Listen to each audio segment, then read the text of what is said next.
নমস্কার, ভক্তি চ্যানেলে আপনাদের সকলকে স্বাগত। পাঠ করে শোনাচ্ছি শ্রীমকথিত শ্রী শ্রী রামকৃষ্ণ কথামৃত। ত্রেতায় শ্রীরাম, দাপরে শ্রীকৃষ্ণ, কলিতে শ্রীরামকৃষ্ণ। শ্রী শ্রী রামকৃষ্ণ কথামৃত। ঠাকুর শ্রী রামকৃষ্ণ দক্ষিণেশ্বর মন্দিরে নরেন্দ্র প্রভৃতি ভক্ত সঙ্গে 1884 খ্রিস্টাব্দের 14 সেপ্টেম্বর রবিবার। অপরাহ্ন হইয়াছে, বেলা 5টা হইবে। ঠাকুর গাত্র উত্থান করিলেন। ভক্তেরা বাগানে বেড়াইতেছেন, অনেকে শীঘ্র বিদায় লইবেন। ঠাকুর উত্তরের বারান্দায় হাজরার সহিত কথা কহিতেছেন। নরেন্দ্র আজকাল গুহদের বড় ছেলে অন্নদার কাছে প্রায় যান। হাজরা বলছেন, গুহদের ছেলে অন্নদা শুনলাম বেশ কঠোর করছে, সামান্য সামান্য কিছু খেয়ে থাকে, 4 দিন অন্তর অন্ন খায়। শ্রীরামকৃষ্ণ বলছেন, বলো কি, কে জানে কোন ভেকসে নারায়ণ মিল যায়। হাজরা বলছেন, নরেন্দ্র আগমনী গাইলে। শ্রীরামকৃষ্ণ ব্যস্ত হইয়া বলছেন, কি রকম? কিশোরী কাছে দাঁড়াইয়া ঠাকুর বলছেন, তুই ভালো আছিস? ঠাকুর পশ্চিমের গোল বারান্দায়। শরৎকাল, গেরুয়া রঙের ছোপানো একটি ফ্লানেলের জামা পরিতেছেন। নরেন্দ্রকে বলছেন, তুই আগমনী গেয়েছিস? গোল বারান্দা হইতে নামিয়া নরেন্দ্রের সঙ্গে গঙ্গার পোস্তার উপর আসিলেন, সঙ্গে মাস্টার। নরেন্দ্র গান গাহিতেছেন, কেমন করে পরের ঘরে ছিলি উমা বল মা তাই, কত লোকে কত বলে শুনে প্রাণে মরে যাই। ঠাকুর দাঁড়াইয়া শুনিতেছেন, শুনিতে শুনিতে ভাবাবিষ্ট। এখনো একটু বেলা আছে, সূর্যদেব পশ্চিম গগনে দেখা যাইতেছেন। ঠাকুর ভাবাবিষ্ট। তাহার একদিকে উত্তর বাহিনী গঙ্গা, কিয়ৎক্ষণ হইল জোয়ার আসিয়াছে, পশ্চাতে পুষ্প উদ্যান, ডান দিকে নহবত ও পঞ্চবটী দেখা যাইতেছে। কাছে নরেন্দ্র দাঁড়াইয়া গান গাহিতেছেন। সন্ধ্যা হইল। নরেন্দ্র প্রভৃতি ভক্তেরা প্রণাম করিয়া বিদায় গ্রহণ করিয়াছেন। ঘরে ঠাকুর আসিয়াছেন ও জগন্মাতার নাম ও চিন্তা করিতেছেন। শ্রীযুক্ত যদু মল্লিক পার্শ্বের বাগানে আসিয়াছেন। আজ বাগানে আসিলে প্রায় ঠাকুরকে লোক পাঠাইয়া লইয়া যান। আজ লোক পাঠাইয়াছেন, ঠাকুরকে যাইতে হইবে। শ্রীযুক্ত অধর সেন কলিকাতা হইতে আসিয়া ঠাকুরকে প্রণাম করিলেন। ঠাকুর শ্রীযুক্ত যদু মল্লিকের বাগানে যাইবেন।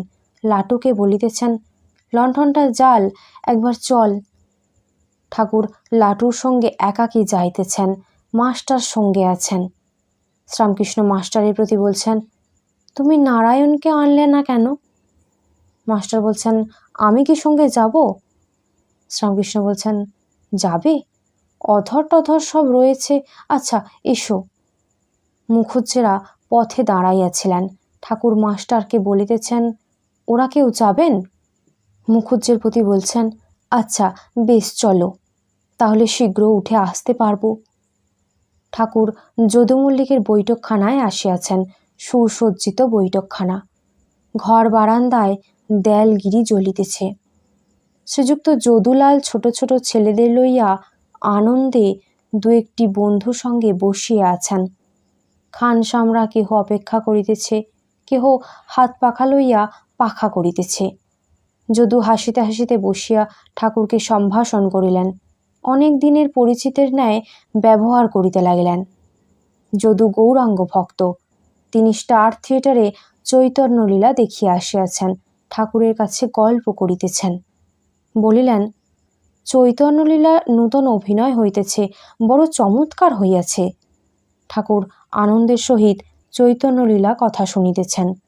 মাঝে মাঝে যদুর একটি ছোট ছেলের হাত লইয়া খেলা করিতেছেন। মাস্টার ও মুখুজ্জে ভ্রাতারা তাহার কাছে বসিয়া আছেন। শ্রীযুক্ত অধর সেন কলিকাতা মিউনিসিপ্যালিটির ভাইস চেয়ারম্যানের কর্মের জন্য চেষ্টা করিয়াছিলেন। সে কর্মের মাহিনা 1000 টাকা। অধর ডেপুটি ম্যাজিস্ট্রেট 300 টাকা মাইনে পান। অধরের বয়স 30 বৎসর। শ্রীরামকৃষ্ণ যদুর প্রতি বলছেন, কই অধরের কর্ম হলো না? যদু ও তাহার বন্ধুরা বলিলেন, অধরের কর্মের বয়স যায় নাই। কিয়ৎক্ষণ পরে যদু বলিতেছেন, তুমি একটু তার নাম করো। ঠাকুর গৌরাঙ্গের ভাব গানের ছলে বলিতেছেন। গান সমাপ্ত হইলে মুখুজ্জেরা গাত্র উত্থান করিলেন। ঠাকুরও সঙ্গে সঙ্গে উঠিলেন, কিন্তু ভাবাবিষ্ট। ঘরের বারান্দায় আসিয়া একেবারে সমাধিস্থ হইয়া দণ্ডায়মান।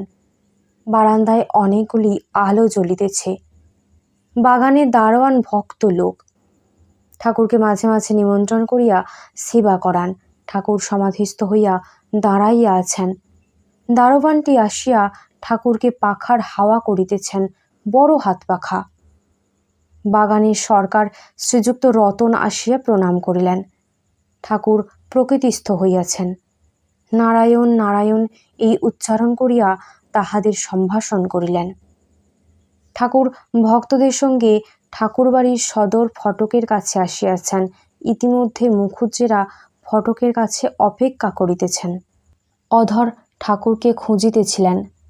মুখুজ্জে সহাস্যে বলছেন, মহেন্দ্রবাবু পালিয়ে এসেছেন।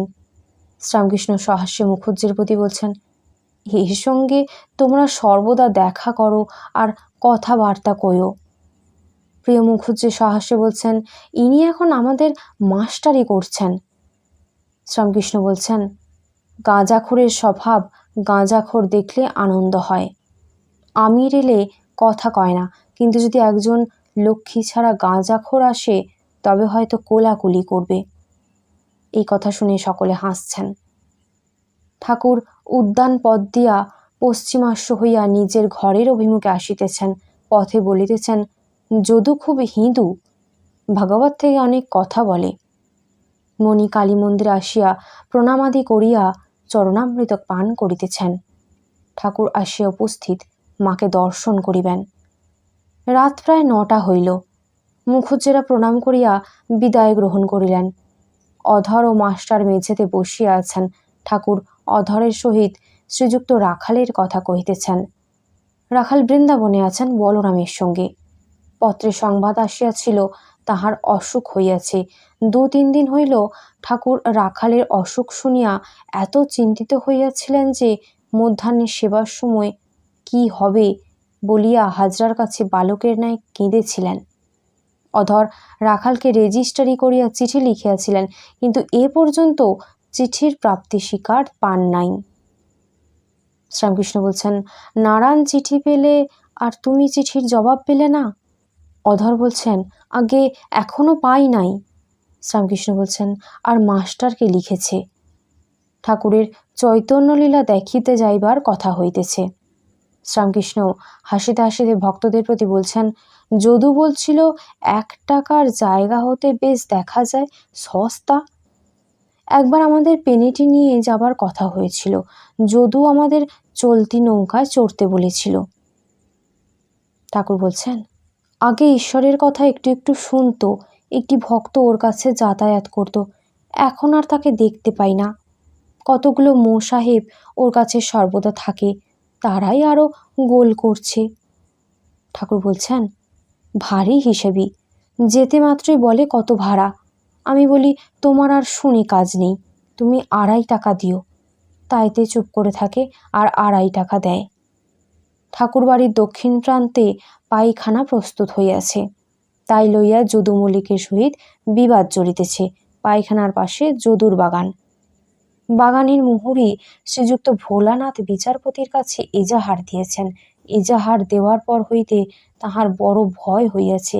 তিনি ঠাকুরকে জানাইয়াছিলেন। ঠাকুর বলিয়াছিলেন, অধর ডেপুটি ম্যাজিস্ট্রেট, সে আসিলে তাকে জিজ্ঞাসা করো। শ্রীযুক্ত রাম চক্রবর্তী ভোলানাথকে সঙ্গে করিয়া ঠাকুরের কাছে আনিয়াছেন, সমস্ত বলিতেছেন। এর এজাহার দিয়ে ভয় হয়েছে ইত্যাদি। ঠাকুর চিন্তিত প্রায় হইয়া উঠিয়া বসিলেন। অধরকে সব কথা বলিতে বলিলেন।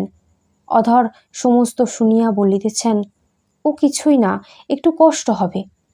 ঠাকুরের যেন গুরুতর চিন্তা দূর হইল। রাত হইয়াছে।